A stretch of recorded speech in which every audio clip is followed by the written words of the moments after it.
Sometimes when I'm talking and focusing, I close my eyes. And for this episode, I really needed to focus because this is the Secrets of Pain Part 3, Getting Healing.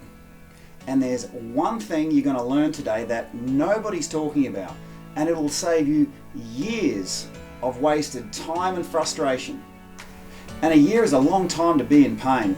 But that's my goal, a few minutes here saving you years off your healing journey. Now before we jump into it, ideally you've watched parts 1 and 2. Welcome back. I'm the Commando in your corner, Tim Thomas, and I believe that despite everything, good people are everywhere and just a little bit of encouragement goes a long way. It's Tuesday morning here in Brisbane, Australia, and I just want to say well done for watching up until this point.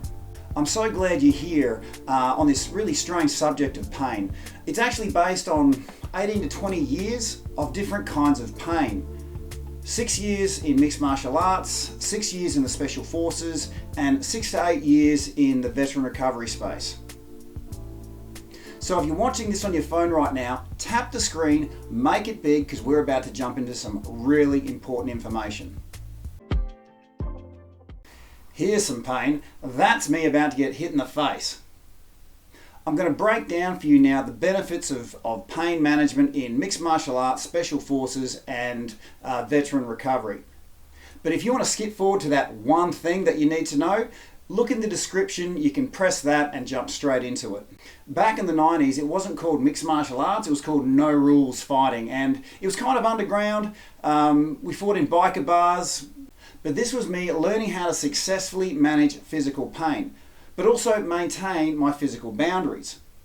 Which is important because the beautiful things inside of us can't grow if you feel you can't control your own physical space, or if you're worried about someone physically hurting you, or possibly hurting you again. When I learned how to control that space, beautiful things weren't just starting to grow inside of me.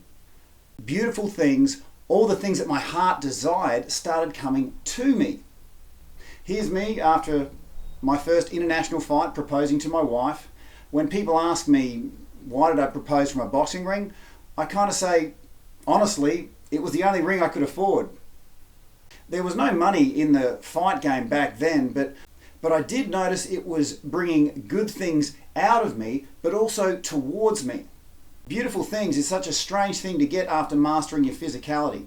You know, maybe the Chinese had it right when they said first the body, then the mind.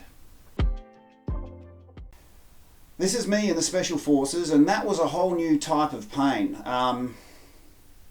It was about learning how to go beyond physical pain and learn to deal with mental duress, pain, 24/7 ass kicking. Now, why did I do that? I joined the Special Forces after the Bali bombings. I saw that terrorism didn't respect international boundaries. And if I wanted my country to grow beautiful and strong, it couldn't be in fear. Looking at Special Forces from a pain perspective, it's a really unique form of duress. In fact, my first child was due to be born on Special Forces selection, and I was given a choice. They said, this is Special Forces selection. You either do this or see your child born. Long story short, I stopped looking at it from my perspective and I saw it from my child's. I thought, what does that child need? Does he need me physically there at his birth? Or does he need to be born with a dad who can provide for him? So I got my wife all the support she needed and I did selection. You know, and that was a tough choice in a tough situation, choosing pain over pleasure. Turns out that's exactly what they were looking for. And you know what? They even let me out for a couple hours to see my firstborn being born. And I remember sprinting through the hospital. I didn't even know I had cam on my face.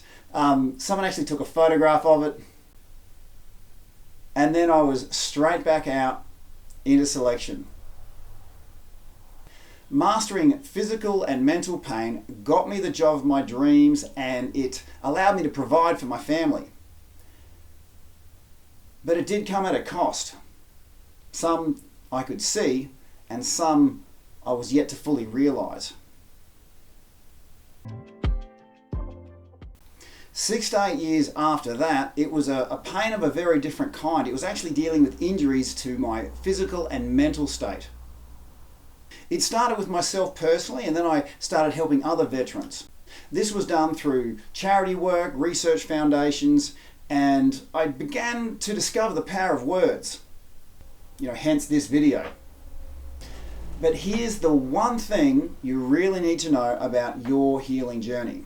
And I didn't know this when I started, and not knowing it almost had me ending up in jail.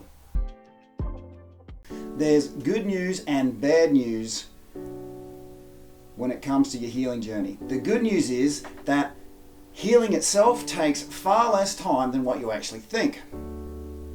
The bad news is it can take years to find the right healer for you. Unfortunately, not all healers are born equal, and these healers can be, doctors, psychologists, psychiatrists, yoga instructors, church workers. I consider being a healer no small thing, because you need to be 100% focused on that person coming to see you, because they're often coming to see you in a state of fatigue and brokenness, and they're very easily taken advantage of. So what I tell people seeking healing is this: healers are like coffee shops. They're on every corner, but you have to look really hard to find the ones that suit you. That piece of paper on their wall saying they've achieved a certain academic standard doesn't mean they're automatically suitable for you.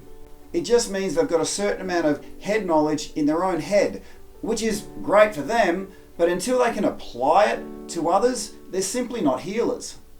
They're just book smart people who are ineffective and highly paid. And you can quote me on that. There are competent healers out there who are actually healing and doing a fantastic job of it. The problem with well-paid, incompetent people is they have the resources to completely self-justify. They know how to cover their own asses. They can say, I'm doing this, I'm doing that, but that's a bit like saying, look at this expensive rifle I have, look at all the bullets I'm firing, but I'm not hitting any targets. If you're a healer and you're not healing people, then add your name to the long list of people who are incompetent, well paid, and who promise but don't deliver. Now, I wish someone had told me that when I started my healing journey. Closest I ever got to going to jail was when I'd hit rock bottom. I finally stuck my hand up for help, and I wasn't just met with incompetence, I was met with complete apathy. Hundreds of times I've seen this repeated in other people seeking help. They end up saying, you know what, I asked for help, but it didn't help. In fact, it made it even worse, so I'm never asking for help again.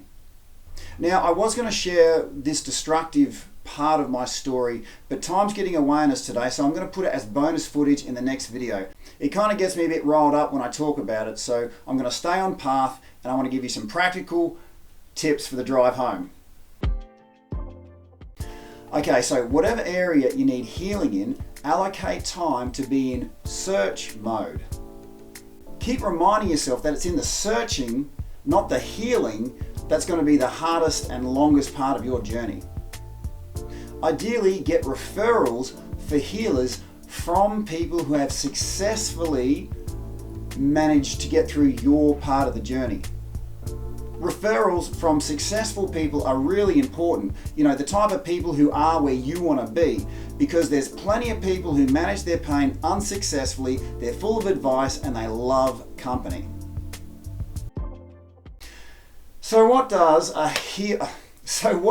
a successful healing journey look like? Great question.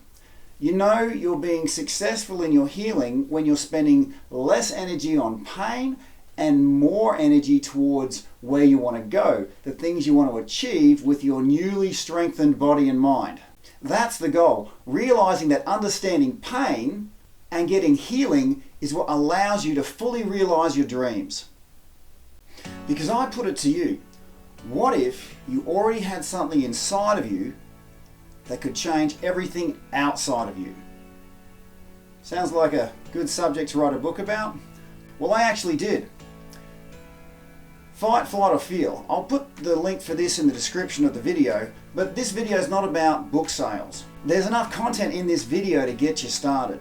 And I encourage you to watch and re-watch this video, and it won't cost you a cent, and you'll always get something new every time. My goal was always to make the journey of others faster and easier than if you did it on your own. But here's the joy of it. You can do the same for others. And that's the power of your journey. Not what you do, but what you've come through. Once you discover that, no matter how big and small that value is, you can grow it, you can develop it. And that's why I wrote this book, for the next step after successful healing.